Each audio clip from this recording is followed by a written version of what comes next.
हिंदी में यूपीएससी की तैयारी से संबंधित प्रोग्राम्स को देखने के लिए सब्सक्राइब करें स्टडी IQIAS हिंदी। आप सभी लोगों का सबसे पहले तो आपके अपने चैनल स्टडी IQIAS हिंदी पर मैं मनोज कुमार बहुत बहुत स्वागत करता हूं।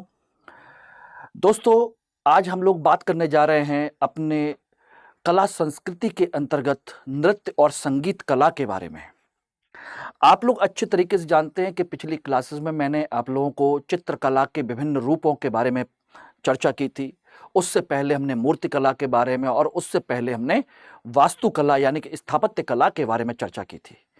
आज हम लोग नृत्य और संगीत के बारे में चर्चा करेंगे और ये हमारी भारतीय संस्कृति और भारतीय कला का एक महत्वपूर्ण भाग है। ठीक है ना? तो सभी लोग जल्दी जल्दी क्लास को ज्वाइन कर लीजिए। और सबसे पहले तो आप लोग बताइए क्या मेरी आवाज़ आप लोग सुन पा रहे हैं या नहीं सुन पा रहे हैं, एवरीबॉडी। उसके बाद फिर हम लोग आगे कंटिन्यू करते हैं। तब तक आप सभी लोगों से एक रिक्वेस्ट है कि क्लास को कम से कम लाइक कर दीजिए और शेयर कर दीजिए, बेहतर होगा, क्योंकि मैं चाहता हूं कि इस क्लास को ज़्यादा से ज़्यादा लोगों तक पहुंचाया जा सके और वो लोग इसका लाभ उठाएं, एवरीबॉडी। चलिए, तो पुनः आप सभी लोगों का बहुत बहुत स्वागत। आज हम लोग बात कर रहे हैं नृत्य संगीत कला के बारे में। ठीक है, नृत्य संगीत कला में सबसे पहले हम लोग चर्चा करेंगे नृत्य कला के बारे में। और ये बात हमारे लोग अच्छे तरीके से जानते हैं कि नृत्य और संगीत दोनों कलाएं एक दूसरे से जुड़ी हुई हैं। संगीत है तो नृत्य है और नृत्य है तो संगीत है। ऐसा हो नहीं सकता कि नृत्य हो बिना संगीत के संभव हो, यानी कि डांस। कभी भी ऐसा नहीं होता, क्योंकि बिना संगीत के नृत्य संभव नहीं है। इसलिए दोनों को एक साथ जोड़ करके हम लोग चर्चा करते हैं और दोनों को एक साथ जोड़ करके ही लोग उसके बारे में बातचीत भी करते हैं। ठीक है, बात आती है एग्जामिनेशन पॉइंट ऑफ व्यू से। हम बात करें तो नृत्य कला के बारे में हमें क्या क्या जानकारी होनी चाहिए, तो हम पहले जानने की कोशिश करेंगे कि नृत्य कला क्या है, नृत्य कला का भारत में कब और कैसे विकास हुआ, नृत्य कला की प्रमुख विशेषताएं क्या हैं और नृत्य कला कितने प्रकार की होती है। इन सब के बारे में हम एक एक करके सारी विस्तृत चर्चा करेंगे, जैसे कि पिछली क्लासेस हम लोगों ने की हैं, सेम उसी तरीके से। ठीक है ना? तो एक एक करके हम इस बारे में चर्चा करते हैं। सबसे पहले हम बात करते हैं दोस्तों, नृत्य कला क्या है। नृत्य कला, आप सब लोग, हम में से अधिकांश लोग, कुछ लोग पब्लिक के सामने, कुछ लोग अकेले में, सभी लोग नृत्य करते ही हैं, यानी कि नाचना, यानी कि हाथ पैर और चेहरे के भावों को मिश्रित करके अपने मन के अंदर के आनंद को प्राप्त करना, यही तो है नृत्य। यानी कि संगीत को सुनते हुए अपने शरीर के विभिन्न अंगों का संचालन करना, जिससे कि हमें आनंद मिल सके, जिससे कि हम एक अच्छा अपने आप को अंदर से महसूस कर सकें। यानी कि हम कह सकते हैं अपने शरीर के विभिन्न अंगों को आवेग के माध्यम से दर्शा सके। ठीक है ना? तो एक प्रकार से हम कह सकते हैं कि नृत्य एक प्रकार का लय पर आधारित आवेग है। क्या है? जो हमारी लय होती है, लय पर आधारित क्या है दोस्तों? आवेग, यानी कि गति है, आवेग है। ध्यान रखना, लय पर आधारित आवेग, ध्यान रखना। इसमें क्या होता है, मनुष्य के जितने भी भाव होते हैं, उन भावों को विभिन्न कौशल क्रियाओं के माध्यम से व्यक्त किया जाता है। यानी कि इसमें भाव और भंगिमाओं को, जो हमारे अंदर की भंगिमाएं हैं, भाव हैं, भंगिमाओं का कौशल के आधार पर, क्योंकि इसमें बिना कौशल के संभव नहीं है, के आधार पर व्यक्त किया जाता है। यानी हमारे अंदर का जो कुछ भी भाव हैं, जो कुछ भी हम महसूस करते हैं, जो कुछ भी हम समझने की कोशिश करते हैं, मनोभाव जो हैं, उनको हम प्रदर्शित करते हैं। ठीक है ना? इसमें शरीर के विभिन्न अंगों की अभिव्यक्ति होती है। विभिन्न अंगों की क्या होती है? अभिव्यक्ति होती है।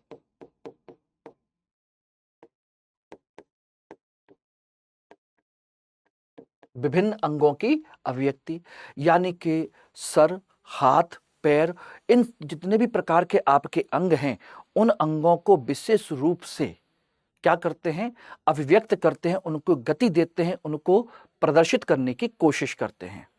और इन सब को करने के साथ साथ इसमें एक चीज और विशेष तौर पर ध्यान रखिएगा दोस्तों, इसके अंतर्गत सबसे महत्वपूर्ण दूसरी चीज ये है कि इसमें स्वयं और दर्शक देखने वाला, स्वयं एवं या दर्शक दोनों को आनंद प्राप्त होना चाहिए, आनंद प्राप्त हो। यानी कि हम कह सकते हैं कि इसमें रसों का समावेश होता है, क्योंकि जहां रस होगा वहीं तो आनंद होगा। चाहे वो श्रृंगार रस हो, चाहे वो आपका वीर रस हो, चाहे वो हास्य रस हो, और चाहे आपका रौद्र हो, चाहे बीभत्स हो, या जितने भी हों। यानी कि जो नवरस की परिकल्पना है वो यहां पर आपकी प्राप्त होनी चाहिए, नवरस। क्योंकि इसको करते समय, नृत्य करते समय आपको या सामने वाले देखने वाले दर्शक को अगर आनंद की अनुभूति नहीं होती है तो वो नृत्य नहीं है, फिर तो ये सीधे हाथ पैरों का संचालन है, जिसमें किसी को, ना आपको ना किसी और को, कोई भी आनंद प्राप्त नहीं हो रहा, दोनों में किसी को अच्छा नहीं लग रहा। इसका मतलब है कि कोई भी एक स्पष्ट भाव प्रदर्शित होना चाहिए। यानी कि इसकी सबसे बड़ी विशेषता है कि इसमें आपका जो भाव है वह स्पष्ट होना चाहिए, कब प्रदर्शन हो, उससे हम कहते हैं नृत्य। ध्यान रखिएगा, यानी कि लोगों के अंदर भाव या रस को जगाने में वह सफल होना चाहिए। एवरीबॉडी समझ में आ गया कि नहीं आ गया? तो नृत्य कला क्या है? लय पर आधारित आवेग एवं गतिशीलता है, जो विभिन्न प्रकार के भाव भंगिमाओं को कौशल के माध्यम से प्रदर्शित करती है।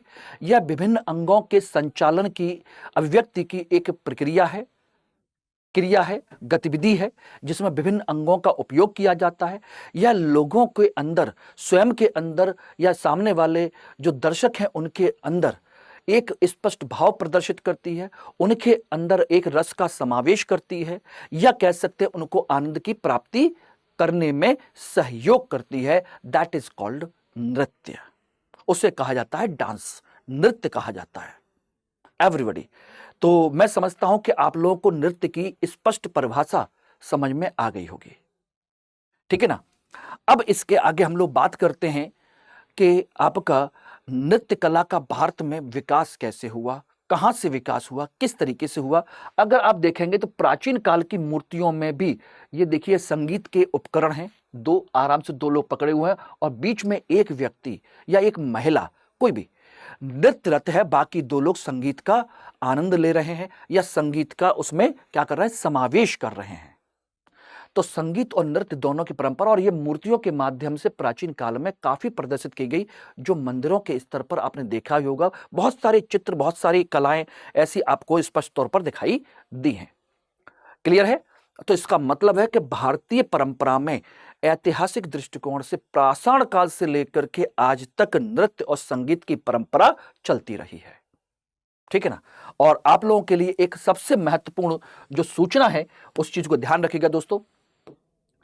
आज आप लोग 4 अप्रैल है, आपका जो इवनिंग बैच है शाम का 6 बजे का, आप में से जो भी व्यक्ति बैच को ज्वाइन करना चाहते हैं, आज उनके एडमिशन की लास्ट डेट है। आज आप लोग इस बैच को ज्वाइन कर सकते हैं शाम को 6 बजे वाले बैच में। और दोस्तों ये बैच जो है 2025 और 2026 को टारगेट करते हुए आपको बनाया गया है, जिसमें आप लोग एडमिशन लेकर के अपनी सफलता को सुनिश्चित कर सकते हैं, एक विशेष प्रक्रिया के माध्यम से, एक विशेष तैयारी के माध्यम से, जिसमें केवल आपको कोचिंग नहीं कराई जाती है, बल्कि आपको एक रणनीति के साथ आगे पढ़ाया जाता है। आपका पर्सनालिटी डेवलपमेंट से लेकर के आपकी एजुकेशन से लेकर के सब कुछ आपको डिस्कस किया जाता है, जिससे कि आप एक सफल अभ्यर्थी ही ना बने, एक सफल प्रशासनिक अधिकारी बन सकें।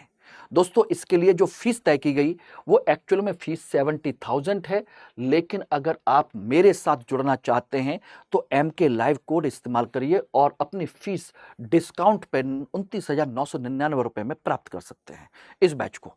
और इसमें सबसे बड़ी चीज है कि आपको 18 किताबों का एक सेट उपलब्ध कराया जाएगा, यानी कि आपको कोई भी अतिरिक्त कोई भी किताब कोई भी मटेरियल अलग से परचेज करने की आवश्यकता नहीं है। तो ये किताबें हो जाएंगी और साथ के साथ प्रिंटेड मटेरियल से लेकर के मटेरियल हम उपलब्ध करा ही रहे हैं, मेंटर्स आपको दे रहे हैं, गाइड मैं खुद करूंगा ही करूंगा, ठीक है ना, कोच मेंटरशिप सब कुछ आपको अवेलेबल है। टेस्ट सीरीज इसमें इंक्लूड है, प्री की मेंस की सारी चीजें, आंसर राइटिंग इंक्लूड है, सारी क्लासेस इसमें इंक्लूड है, सीसेट से लेकर करंट अफेयर्स से लेकर के आपकी जितनी भी क्लासेस हैं वो सारी की सारी इसमें आप ऑनलाइन अवेलेबल है। घर बैठ करके आपको कुछ नहीं करना है, बस आपको हमारे साथ मिल करके तैयारी करनी है और मात्र फीस 29,999 रुपए, ठीक है ना। ध्यान रखना, इसमें आपको जनरली आपको देखेंगे तो मार्केट में जब जाएंगे तो बहुत सारे कोचिंग संस्थान आपको फाउंडेशन बैच अवेलेबल कराते हैं, जिसमें प्री कम मेंस का क्लास आपको कराया जाता है। लेकिन हम फाउंडेशन बैच तो आपको करा ही रहे हैं 13 महीने का पूरा, जिसमें आपकी कंप्लीट तैयारी होगी। बाद में आपको प्री के लिए अलग से हम प्री की क्लास सेपरेट कराएंगे, जिसका टाइम पीरियड ये रहा, ठीक है ना, अलग से। और इसमें टेस्ट सीरीज भी है, क्लास भी है, उसी तरीके से मेंस का भी है, मेंस में भी कराएंगे। और मेंस के लिए आपको दिल्ली में आवासीय कार्यक्रम उपलब्ध कराएंगे, जिसमें आपको 1 रुपया खर्च नहीं करना, यानी 4 महीने आपको हमारे सेंटर पर साथ रहना है, तैयारी करनी है, सब कुछ करना है, 1 रुपया खर्च आपको नहीं करना, यह जिम्मेदारी हमारी है। प्री पास करके आइए और आराम से यहां पर तैयारी करिए, ठीक है ना। और इसके लिए भी आपको टेस्ट सीरीज से लेकर सब कुछ इसमें इंक्लूड है, आपको कुछ नहीं करना। सेम उसी तरीके से इंटरव्यू सेशन भी है। तो सोचिए 31 जनवरी 2026 तक जाकर के हमारा सेशन कंप्लीट होता है, मात्र 29,999 रुपए में। अगर आप चाहते हैं आप मेरे साथ मेरी गाइडेंस में मेरी मेंटरशिप में तैयारी करना चाहते हैं, आगे बढ़ना चाहते हैं और सफल होना चाहते हैं, तो डेफिनेट इस बैच को ज्वाइन करिए। आज अंतिम दिन है तो इसको ध्यान रखिएगा, ठीक है ना। और कोड MK लाइव लगाना मत भूलिएगा। बाकी आप लोग मुझे टेलीग्राम पर फॉलो कर सकते हैं, इंस्टाग्राम पर फॉलो कर सकते हैं, मेल आईडी पर मुझे मेल भी कर सकते हैं। और इस क्लास के नोट्स वगैरह सब कुछ आपको टेलीग्राम चैनल पर आपको मिल जाएंगे, और ये टेलीग्राम चैनल का वार कोड है। ओके दोस्तों, चलिए अब हम बात करते हैं भारत में नृत्य कला के विकास को लेकर के। तो भारत में नृत्य कला का जो विकास है वह प्राचीन काल से लेकर के, प्राचीन भारत से लेकर के मध्यकाल और मध्यकाल से होते हुए आधुनिक काल और वहां से होते हुए ये वर्तमान तक परंपरा प्रचलित है। बिल्कुल पाषाण काल में देखेंगे तो ये आपके लाखा द्वार की पेंटिंग है, यानी कि पाषाण काल में जब मनुष्यों ने पहली बार अपना चित्र वगैरह बनाना शुरू किया था, तो लिनन लेवर पर पाषाण काल के चित्र में सामूहिक नृत्य का चित्र हमको दिखाई देता है। यह सिंधु घाटी सभ्यता का है, और ये दोनों जो हैं आपके वर्तमान के जो कला के रूप हैं उनको प्रदर्शित करने की कोशिश की गई है। तो नृत्य कला भारतीय संदर्भ में बिल्कुल पाषाण काल से प्रचलित रही है, लगभग सभी कालखंडों में मौजूद रही है, ठीक है ना। और ये एक सामाजिक और सांस्कृतिक क्रिया के तहत सभी कालखंडों में मौजूद रही है, ध्यान रखना। तो ये एक सामाजिक सांस्कृतिक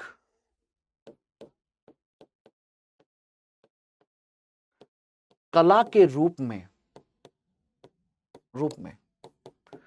प्राचीन काल से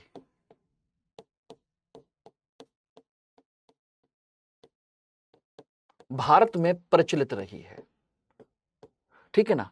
और ध्यान रखना यह लगभग सभी कालखंडों में मौजूद रही है, सभी कालखंडों में इसकी उपस्थिति है। ऐसा नहीं कि किसी कालखंड में नहीं मिली है, ऐसा नहीं है कि नृत्य कला किसी विशेष कालखंड में ना रही हो, ध्यान रखिएगा। यानी कि हम कह सकते हैं इसमें, तो सबसे पहले पाषाण काल में देखा जाए तो पाषाण काल में आपके भीमबेटका की गुफा, भीमबेटका, लाखा द्वार, इन दोनों जगह पर आपके नृत्य के चित्र मिले हैं, नृत्य के चित्र, और वो भी कैसे हैं, सामूहिक नृत्य के, सामूहिक नृत्य के। उसके बाद देखेंगे तो सिंधु सभ्यता है, सिंधु घाटी सभ्यता, सिंधु घाटी में। ये है आपकी नृत्य रत नर्तकी की मूर्ति, नर्तकी की मूर्ति यहां पर रही है। ये आपका एविडेंस आपके सामने है, कांसे की बनी हुई आपकी नर्तकी की मूर्ति है। यानी कि हम कह सकते हैं कि स्टार्टिंग में यह नृत्य कला स्त्रियों से संबंधित थी, स्त्रियों से जुड़ी हुई थी, ठीक है ना। ये आप देखेंगे। उसके बाद देखेंगे तो आपको एक चीज आपको स्पष्ट तौर पर दिखाई देगी कि इसके बाद में जो वैदिक काल आया, वैदिक काल में वैदिक ग्रंथों में इसके बारे में जानकारी मिली है। ग्रंथों में जानकारी कैसे कह सकते हैं? देखिए, सामवेद जो है आपका, सामवेद पूरी तरीके से संगीत पर निर्भर है, और जहां संगीत होगा आप समझ सकते हैं कि वहां नृत्य ना हो, ऐसा हो नहीं सकता, ठीक है ना। ध्यान रखना, वैदिक ग्रंथों में इसको जो बताया गया है, नृत्य को, वैदिक ग्रंथों में नृत्य को एक विशेष रूप में बताया गया है, जिसे नति या नृत्यु कहा गया है। क्या कहा गया है? नति या नृत्यु कहा गया है। नृत्य को नति या नृत्यु कहा गया है, ठीक है ना। इसके अलावा देखा जाए तो आपके अन्य ग्रंथ हैं, ऐत्रेय और कौशितकी है, जिनमें कौशितकी और जैमिनी ब्राह्मण, कौशितकी और जैमिनी ब्राह्मण आपने नाम सुने होंगे, ब्राह्मण ग्रंथ। इनमें भी नृत्य और संगीत की जानकारी है, नृत्य और संगीत के बारे में चर्चा की गई है, पूरी चर्चा है इसमें, ठीक है ना। इसके अलावा देखा जाए तो आपके इसके बाद के काल में महाकाव्यों में सोचिएगा, अप्सराओं के नृत्य की चर्चा है,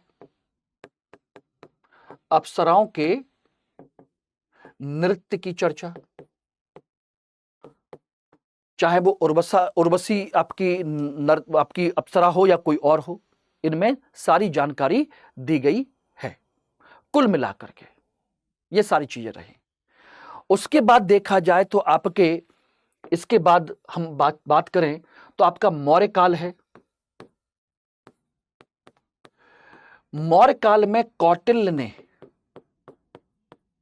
ने अपने अर्थशास्त्र में, कौटिल्य ने अपने अर्थशास्त्र में नट नटी की जानकारी दी गई है, नट और नटी की चर्चा की है। इसके अलावा नर्तकों की चर्चा की है, नर्तकों की चर्चा किस लिए की गई है? यह चर्चा की है मनोरंजन के लिए, मनोरंजन के दृष्टिकोण से। इन्होंने, कौटिल्य ने अपने अर्थशास्त्र में कहा है कि जो नए बसे हुए गांव हैं वहां पर नट नटी या नर्तकों का आयोजन नहीं होना चाहिए। पुराने गांव में इस तरह का आयोजन होना चाहिए मनोरंजन के लिए। नए गांव में क्यों नहीं होना चाहिए? क्योंकि नए गांव है तो नए गांव जो बसाए गए हैं उनका पूरा उद्देश्य मनोरंजन पर नहीं बल्कि अपने आर्थिक विकास पर दिया जाना चाहिए। पूरा ध्यान उनको कृषि के विस्तार पर ध्यान देना चाहिए, अपनी जनसंख्या बढ़ाने पर ध्यान देना चाहिए, जिससे कि ज्यादा बच्चे पैदा हों, ज्यादा लोग पैदा हों तो ज्यादा काम कर सकें। और मैंने पहले ही कहा है कि कौटिल्य का अर्थशास्त्र की ही किताब है, लेकिन राजनीतिक अर्थशास्त्र की किताब है। जहां भी वो बात करेगा तो अपने राजनीतिक स्तर पर अर्थव्यवस्था के विकास की बात करेगा वो। तो सोचिए, नए गांव बसा रहा है लेकिन उसमें भी कह रहा है कि नए बसे हुए गांव में नट नटी या नर्तक के मनोरंजन की व्यवस्था नहीं होना चाहिए, क्योंकि अगर ये सब करेंगे तो बच्चे पैदा कैसे करेंगे, बच्चे कब पैदा करेंगे और काम कब करेंगे वो। इसलिए जनसंख्या बढ़ाने के लिए कहता है, अर्थव्यवस्था के विकास के लिए कहता है, काम की बात कहता है कौटिल्य। तो ये इस तरीके से इसमें चर्चा की गई है एवरीबॉडी। उसके बाद आ जाइए, तो उसके बाद हम चर्चा करें तो ध्यान दीजिएगा, आपका मौर्योत्तर काल है।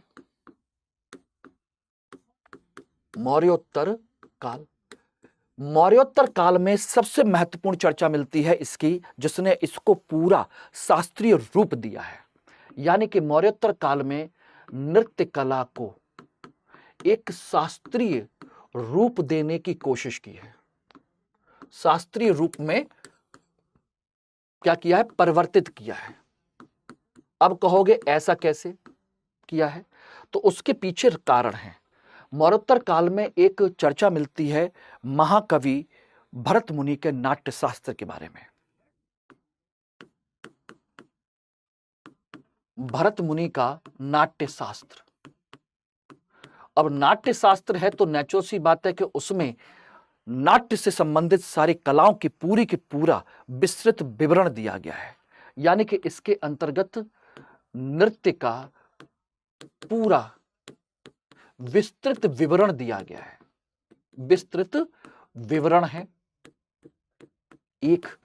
दूसरा, इसमें नृत्य के साथ साथ में इसके पूरे शास्त्रीय सिद्धांतों की चर्चा की गई है कि भाई इसके क्या क्या सिद्धांत होने चाहिए। शास्त्रीय सिद्धांतों की चर्चा की गई है, यानी पूरे के पूरे उसमें नियम बनाए गए हैं, बताए गए हैं कि क्या हो सकते हैं, किस तरीके से हो सकते हैं। ठीक है ना? और वो शास्त्रीय सिद्धांत कौन कौन से हैं या क्या क्या उनकी विशेषताएं। शास्त्रीय सिद्धांत बोले तो उनकी विशेषताएं कि एक नृत्य की क्या क्या विशेषताएं होनी चाहिए, उनकी चर्चा इसमें की गई है भरत मुनि के नाट्य शास्त्र में। शास्त्रीय सिद्धांत, नाट्य की उत्पत्ति, ये सब इसमें दिया गया है। और सिद्धांत क्या है ये देखिए, ये रही विशेषताएं उसकी। देखिएगा विशेषताएं, उन्होंने कहा कि मुखाकृति यानी मुख की आकृति के रूप होने चाहिए प्रॉपर तरीके से, यानी कि मुख के विभिन्न भाव भंगिमाएं प्रदर्शित होनी चाहिए चेहरे के माध्यम से। अगर आप यहां देंगे तो चेहरे से आपका अलग ही इंप्रेशन आपको दिख रहा है। आंखें हैं, भौएं हैं, आपकी ठोड़ी है, ठीक है ना, आपका पूरा रंग रूप है, सर है। इन सब के माध्यम से आप सामने वाले को क्या करते हैं? आनंदित महसूस कराते हैं। शारीरिक भाव भंगिमाएं होनी चाहिए, शरीर के विभिन्न अंगों की भाव भंगिमाएं। हाथ देखेंगे, पैर देखेंगे, पूरा का पूरा स्ट्रक्चर देखेंगे किस तरीके से उन्होंने बनाया हुआ है। हाथों की मुद्राएं होनी चाहिए पूरी तरीके से, और पद का संचालन होना चाहिए, यानी कि पैरों का प्रॉपर तरीके से एक सही तरीके से क्रम होना चाहिए संचालन का। हाथों के विभिन्न रूप होने चाहिए जिससे कि अपनी बात जो कह सको, क्या है इसका मतलब, क्या है इसका अर्थ, क्या है। और यहां पर देखने की कोशिश कीजिए, उंगलियों से लेकर के, अंगूठों से लेकर के हाथों के विभिन्न जो रूप बनाए गए हैं, प्रदर्शित किए गए हैं, ये सारे के सारे उन्होंने बातें कही गई हैं। और इनके इतना ही नहीं कहा गया है, इनके अंदर भी ध्यान रखना, इसके अंतर्गत इनमें कितने कितने रूप बदले जा सकते हैं इनकी भी चर्चा की गई है, लेकिन हमको उतना नहीं पढ़ना है। बस इतना ध्यान रखिएगा, भरत मुनि के नाट्य शास्त्र में ये 4 उन्होंने विशेषताएं बताई हैं, और इन्हीं विशेषताओं के आधार पर उन्होंने 3 रूप प्रदर्शित किए गए हैं। यानी इन्हीं विशेषताओं के आधार पर भरत मुनि ने नृत्य के 3 रूप बताए हैं। नृत्य के 3 रूप बोले, नाट्य, नृत्य और नृत्य। ये ध्यान रखना, नाट्य, नृत्य और नृत्य। अब ये क्या है? नाट्य का मतलब है इसके अंतर्गत नाटक की परंपरा है। नाटक की परंपरा यानी कि कहानी कहने की परंपरा इसमें शामिल है। यानी कि नृत्य तो करते ही करते हैं, साथ के साथ नाटकीय तत्व और अभिनय जरूर करते हैं। नाटक की परंपरा, कहानी की परंपरा, इसका मतलब है इसमें जो कलाकार होता है वो अभिनय करता ही करता है, अभिनय युक्त नाटक होता है। नृत्य करते करते आपको क्या करना है? अभिनय करना है, नाटक भी करना है, सब कुछ है। और यही जो नाट्य है यही कहलाता है आपका शास्त्रीय नृत्य। क्या कहलाता है? शास्त्रीय नृत्य कहलाता है। शास्त्रीय नृत्य की परिभाषा ही ये होती है कि उसमें अभिनय नाटक के साथ होता है, यानी कोई ना कोई कहानी उसमें जरूर होती है, वो सिद्धांतों के साथ जुड़ा होता है। ठीक है ना? और ये जो दोनों हैं, नृत्य और नृत्य, ये दोनों अनाट्य हैं, यानी कि इसमें अभिनय नहीं होता, इसमें कोई कहानी नहीं होती, इसमें कोई नाटक नहीं होता। ये अनाट्य परंपरा है, यानी कि हम कह सकते हैं अभिनय रहित है, अभिनय रहित परंपरा है। ओके एवरीबॉडी, आप लोगों को टफ तो नहीं लग रहा? क्या है, कैसे है? इतना मैं जानता हूं कि बेटा मेरी क्लास पढ़ लोगे तो पढ़ाने लायक बन जाओगे। एग्जाम तो बहुत दूर की बात है, आराम से एग्जाम तो चुटकियों में पास हो जाएगा आप लोगों का। कुछ भी पूछ ले एग्जाम में, क्लास से बाहर क्वेश्चंस ना के बराबर जाएंगे, ना के बराबर। अगर 10 क्वेश्चन आए क्लास संस्कृति से, इस क्लास से आपके 9 क्वेश्चन हो जाएंगे इन क्लासों से। अब आप ध्यान रखिएगा, क्योंकि मैं इतनी गहराई में इतने विस्तृत तरीके से आपको पढ़ा दे रहा हूं कि आप सोच नहीं सकते हैं। ठीक है, ध्यान रखिएगा। अब बात आती है कि नृत्य और नृत्य क्या होता है इसके अंतर्गत, इसमें भी देख लीजिएगा। नृत्य जो होता है ये क्या है? ये केवल इसमें पद संचालन होता है, केवल पद संचालन, यानी केवल पैरों से होता है, केवल पद संचालन आपका होता है, केवल पद संचालन, सिर्फ और सिर्फ। ठीक है ना? यानी कि शरीर के अन्य अंगों की गतिविधियां ना के बराबर। इसमें कोई अर्थ नहीं होता, बस केवल आपका पैरों से नाचना गाना होता है, सिर्फ पैरों से नाचते हुए। यानी कि शरीर आंखों से कुछ नहीं करना है, विशेष तौर पर कोई विशेष नहीं है, केवल पैरों से नाचना है, वो होता है नृत्य। और एक होता है नृत्य, इसमें क्या होता है?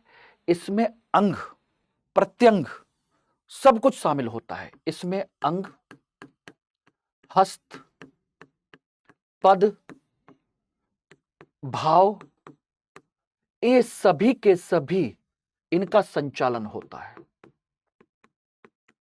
संचालन एक। दूसरा इसका भाव, यानी कि इसमें भाव जागृत करना अनिवार्य है, भाव जागृत। यानी कि हम कह सकते हैं कि इसमें रस यानी कि आनंद मुख्य रूप से शामिल है, यानी कि रस या आनंद की प्राप्ति जरूर होनी चाहिए, उसकी अभिव्यक्ति होनी चाहिए, यह इसमें शामिल है। ओके एवरीबॉडी, क्लियर हो गया? और ये इसमें आनंद प्राप्त हो सकता है। और जो नृत्य होता है ये लोक नृत्य भी हो सकता है, शास्त्रीय नृत्य भी हो सकता है।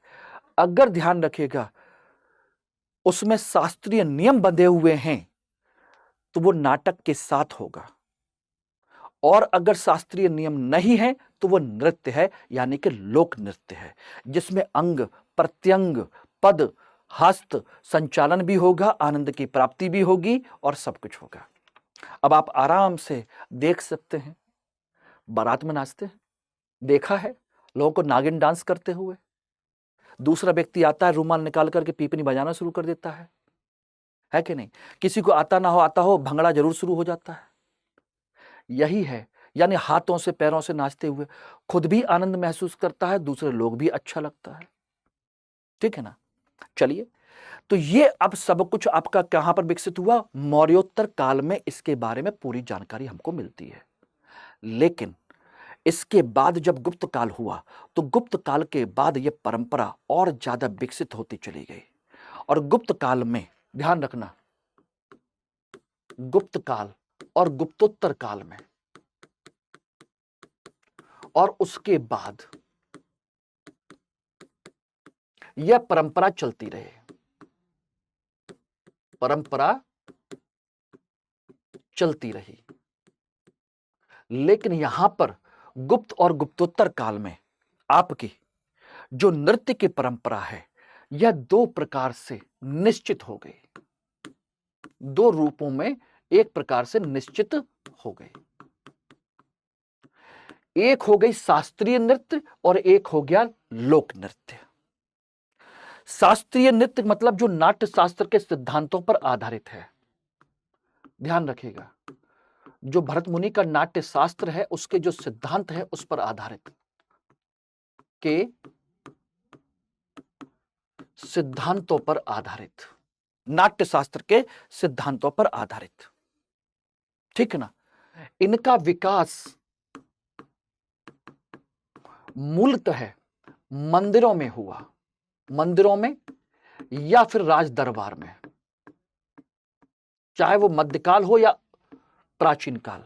मंदिरों में या फिर इसका विकास आपके राज दरबार में हुआ, ठीक है ना। तीसरा, इसका जो उद्देश्य है वो धार्मिक भी है और राजनीतिक मनोरंजन भी है। राजनीतिक मनोरंजन, अगर ये धर्म से संबंधित है तो मंदिरों में है, और अगर ये दरबार से संबंधित है तो राजनीतिक मनोरंजन के तौर पर ये हुआ, ठीक है ना, ध्यान रखना। दूसरा, ये आपकी बात जो कर चल रही है वो है लोक नृत्य। लोक नृत्य जिसका कोई भी, आपका ध्यान रखना, कोई भी नियम या सिद्धांत नहीं है। नियम या सिद्धांत इसके नहीं होते। दूसरा, यह आम जनता से संबंधित है। आम जनता से संबंधित है, उनके खुशहाल पक्ष को दर्शाता है। खुशहाल पक्ष, उनके घर में अगर कोई भी खुशहाली का उत्सव है, फसल कट रही है, फसल बोई गई है, घर में किसी बच्चे का जन्म हुआ है, शादी हुई है, विवाह हुआ है, या कुछ भी हुआ है, ठीक है ना, धार्मिक से लेकर के सब कुछ, खुशहाल पक्ष कुछ भी हो सकता है, उसके जीवन से संबंधित है, ठीक है ना। तीसरी खास बात यह है कि यह मूलतः समूह में प्रदर्शित होते हैं, समूह में आयोजित होते हैं। मूलतः अकेले भी हो सकते हैं, लेकिन मूलतः समूह में आयोजित होते हैं। ध्यान रखना, समूह में। क्लियर? इसमें आपके स्त्री और पुरुष दोनों आप मिलकर के नाच सकते हैं। स्त्री पुरुष का समन्वय हो सकता है, दोनों मिलकर के नाचना गाना कर सकते हैं, ठीक है ना, यह ध्यान रखिएगा। और अलग अलग क्षेत्र के अपने अलग अलग नृत्य हो सकते हैं। तो ये गुप्त काल और गुप्तोत्तर काल में यह परंपरा विकसित हो गई, और यह परंपरा धीरे धीरे फिर आपके कहां, मध्यकाल में चलती गई। दिल्ली सल्तनत में भी इसके बारे में जानकारी मिलती है, मुगल काल में भी जानकारी मिलती है नृत्य के बारे में, ठीक है ना। उसके बाद ब्रिटिश पीरियड, यूरोपीय सभ्यता भारत में आ गई, एक तरीके से आधुनिक काल आ गया, वहां पर भी इसके बारे में जानकारी मिलती है, दोनों के बारे में। लेकिन लोक नृत्य की परंपरा आम जनता के बीच में आज भी मौजूद है। शास्त्रीय नृत्य जो है वर्तमान में आपके कुछ एक जगहों पर ही बंधे हुए हैं। इनके बारे में अलग से हम लोग विस्तृत चर्चा करेंगे, अलग से चर्चा करेंगे दोनों के बारे में। इसके लिए आप बिल्कुल निश्चिंत रहिए एवरीबॉडी, ठीक है ना, प्रॉपर तरीके से आप बिल्कुल निश्चिंत रहिए। शास्त्रीय नृत्य क्या होते हैं, किस प्रकार के होते हैं, कौन कौन से शास्त्रीय नृत्य हैं, उनकी विशेषताएं क्या है, ये अलग से कक्षा करेंगे। और लोक नृत्य कौन से हैं, कितने प्रकार के, कहां कहां हैं, उनकी विशेषताएं क्या है, उनकी पूरी चर्चा अलग से करेंगे, ठीक है ना एवरीबॉडी। तो ये आपको समझ में आ गया कि नहीं आ गया? चलिए, तो ये आपको समझ में आ गया तो अच्छी बात है। और बाकी आज क्लास को यहीं पर फिनिश करते हैं। अगली क्लास में कल फिर मिलते हैं आप लोगों के साथ में। तब तक के लिए आप लोगों से अलविदा, और ध्यान रखिएगा टेलीग्राम चैनल को जरूर ज्वाइन कर लीजिए, इंस्टाग्राम को फॉलो कर लीजिए, और कोई भी डाउट हो तो मेल आईडी पर मुझे कांटेक्ट कर सकते हैं। लेकिन कोई भी कोर्स परचेज करते हैं, चाहते हैं कि मैं आपके साथ जुड़ा रहूं, आप मेरे साथ तैयारी भी करें, सफलता हासिल करें, तो डेफिनेट आप लोग MK लाइव कोड का इस्तेमाल करके बैच को जरूर ज्वाइन कर लीजिए। या आप कोई बुक परचेज करते हैं, कोई मटेरियल परचेज करते हैं, कोई भी कोर्स परचेज करते हैं, MK लाइव कोड यूज करते हैं, तो डेफिनेट आप इसके साथ जुड़ जाइए। मैं आपको श्योर करता हूं आप निराश नहीं होंगे, आप सफल जरूर होंगे, चाहे किसी भी स्तर पर हो आप, ठीक है ना। ध्यान रखिए। Thank you very much. Hindi में UPSC की तैयारी से संबंधित प्रोग्राम्स को देखने के लिए सब्सक्राइब करें स्टडी IQ IAS हिंदी।